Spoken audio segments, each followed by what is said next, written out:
आज माननीय उच्च न्यायालय में जजमेंट के लिए जो एप्लीकेशन सरकार ने मेंटेनेबिलिटी के ऊपर मूव की थी, उसके लिए रखा था। तो इसमें हमारे पक्ष में फैसला आया है, सरकार की एप्लीकेशन को डिसमिस कर दिया गया। जैसा कि हमें अवगति है कि ये सीपीएस की नियुक्तियों को लेके सतपाल सत्ती और अन्य जो 11 विधायक हैं, टोटल 12 विधायकों को ने ये केस को चैलेंज किया है, सीपीएस की जो नियुक्तियां हैं उन्हें चैलेंज किया है।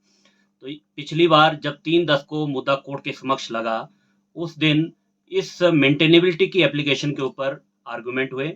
बहुत लंबा कोर्ट ने इसे आर्गुमेंट को सुना और आज जो इसके ऊपर फैसला आया है, उस फैसले में कोर्ट ने ये माना है कि ये पिटीशन मेंटेनेबल है।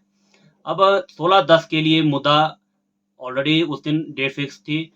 16/10 को हमने कोर्ट के समक्ष ये प्रेयर की थी कि जो इंटरिम एप्लीकेशन है उसको सुन लिया जाए।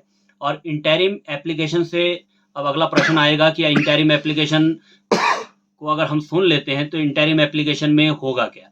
2 मिनट के लिए मान लो कि अगर कोर्ट इस नतीजे पे पहुंचता है कि इन सीपीएस की नियुक्तियों के ऊपर रोक लगनी चाहिए, तो जैसा मैंने अन्य चैनलों के माध्यम से भी पहले ये कहा है कि इसमें पब्लिक एक्सचेकर इन्वॉल्व है।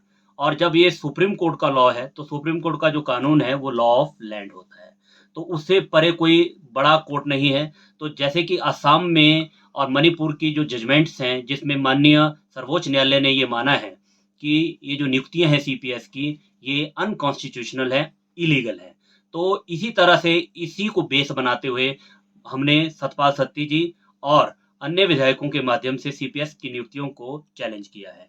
इसमें हमारे जो सीनियर एडवोकेट्स हैं, मान अपने श्री सत्यपाल जैन जी, जो additional solicitor general of India भी हैं, वो इसको बहस कर रहे हैं। और उनके साथ जो यहाँ लोकल देख रहे हैं वो भी सीनियर एडवोकेट हैं, श्रीमान अंकुश दास सूद जी। और हमारी जो भी ये सारी टीम है, हम उन्हें असिस्ट कर रहे हैं। तो हमने पहली हर्डल जो है वो आज क्रॉस कर ली है, जिसमें मेंटेनेबिलिटी का इशू था, क्योंकि सरकार इसको बहुत थंपिंग उससे प्रेस कर रही थी कि ये पिटीशन मेंटेनेबल ही नहीं है। क्यों मेंटेनेबल नहीं है? उनका मानना था कि ये विदाउट विदाउट अथॉरिटी है, इसकी कोई कॉम्पिटेंसी नहीं है।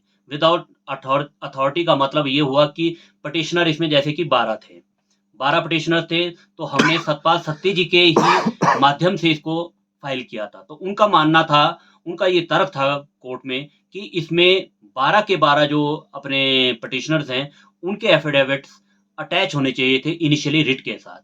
पर हमने उसको क्योर कर दिया था, वो क्योरेबल थी, क्योंकि ये कोई इलेगलिटी नहीं थी, ये इरेगुलरिटी थी। और इरेगुलरिटी किसी भी टाइम पे क्योर हो सकती है, ऐसा हमने कानून के माध्यम से कोर्ट को समझाया। और आज कोर्ट ने हमारी बात को ध्यान में रखते हुए हमारे पक्ष में फैसला सुनाया है। अब 16/10 को देखते हैं कि अब जब हम आर्गुमेंट करेंगे, कोर्ट किस नतीजे पे पहुंचता है। वैसे हम आश्वस्त हैं।